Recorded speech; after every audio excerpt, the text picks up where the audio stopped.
আসসালামু আলাইকুম ওয়া রাহমাতুল্লাহি ওয়া বারাকাতুহু। আজকে আমরা জানব টনসিলাইটিসের লক্ষণসমূহ। এই লক্ষণগুলো যদি আমাদের ধরা পড়ে, প্রাকৃতিক চিকিৎসা পদ্ধতি সময় মতো সমাধানের জন্য এটি অবশ্যই গ্রহণ করব। টনসিলাইটিসের সমস্যা, টনসিলাইটিসের লক্ষণসমূহ। 1 নম্বর লক্ষণ হচ্ছে টনসিল লাল হয়ে ফুলে যায়। লাল হয়ে ফুলে গেলেই আপনি বুঝতে পারবেন। 2 নম্বর হচ্ছে নিঃশ্বাসে দুর্গন্ধ। নিঃশ্বাসে যদি দুর্গন্ধ হয় তাহলে আপনি বুঝবেন যে আমার টনসিলের সমস্যা। 3 নম্বর হচ্ছে ঘাড় আড়ষ্ট হয়ে যায়।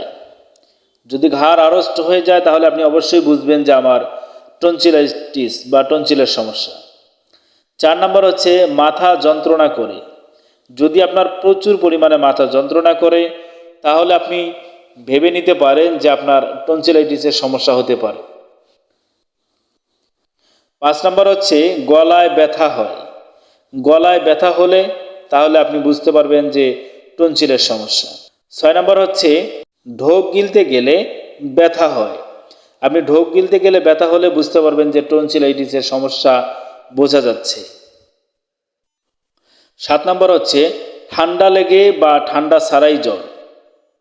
ঠান্ডা লেগে অথবা ঠান্ডা ছাড়াই জ্বর হলেও আপনি টনসিলের সমস্যা অনুভব করতে পারেন। 8 নম্বর হচ্ছে লিপস নোডস ফুলে যাওয়া। লিপস নোডস যখন ফুলে যাবে তখন আপনি বুঝবেন যে অবশ্যই টনসিলাইটিসের সমস্যা বোঝা যাচ্ছে। 9 নম্বর হচ্ছে টনসিলে হলুদ বা সাদা দাগ দেখা যায়। হলুদ অথবা সাদা দাগ যখন দেখা যাবে তখন আপনি বুঝতে পারবেন। 10 নম্বর হচ্ছে কণ্ঠস্বর বদলে যায়। আপনার টনসিলের সমস্যা হলে আপনার কণ্ঠস্বর বদলে যাবে। 11 নম্বর হচ্ছে খিদে থাকে না। আপনার খিদে থাকবে না, আপনাকে খিদে লাগবে না, তাহলে আপনি বুঝতে পারবেন যে টনসিলের সমস্যা। এই টনসিলের সমস্যার এগুলো লক্ষণ, এই কয়েকটা লক্ষণ যদি দেখা দেয় একবারে তাহলে আপনি ধরে নিতে পারবেন পুরোপুরি আপনার টনসিলাইটিসের সমস্যা তথা টনসিল। আমি আবারও বলছি টনসিলের সমস্যার লক্ষণগুলো: টনসিল লাল হয়ে ফুলে যায়, নিঃশ্বাসে দুর্গন্ধ, ঘাড় আড়ষ্ট হয়ে যায়, মাথা যন্ত্রণা করে, গলায় ব্যথা হয়, ঢোক গিলতে গেলে ব্যথা হয়, ঠান্ডা লেগে বা ঠান্ডা ছাড়াই জ্বর, লিপস নোডস ফুলে যায়, টনসিলে হলুদ বা সাদা দাগ দেখা যায়, কণ্ঠস্বর বদলে যায়, খিদে থাকে না।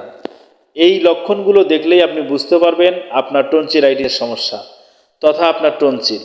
অবশ্যই আপনি চিকিৎসকের শরণাপন্ন হবেন ইনশাআল্লাহ। তার পাশাপাশি আমরা জানি কোনো রকম অপারেশন ছাড়াই টনসিলাইটিস মোকাবেলা করার নিরাপদ ও কার্যকরী উপায় হলো প্রাকৃতিক চিকিৎসা পদ্ধতি। সময় মতো সমাধানের জন্য এটি গ্রহণ করুন। আপনি সময় মতো যখন এই লক্ষণগুলোর একটা দুটো করে লক্ষণ দেখবেন তখনই আপনি প্রাকৃতিক উপায়ে প্রাকৃতিকভাবে চিকিৎসা করবেন। আশা করা যায় আপনার প্রাকৃতিক চিকিৎসার কারণে টনসিলের সমস্যা আর থাকবে না, একেবারে ভালো হয়ে যাবে ইনশাআল্লাহ। সকলেই ভালো থাকুন, সুস্থ থাকুন। আসসালামু আলাইকুম ওয়া রাহমাতুল্লাহি ওয়া বারাকাতুহু।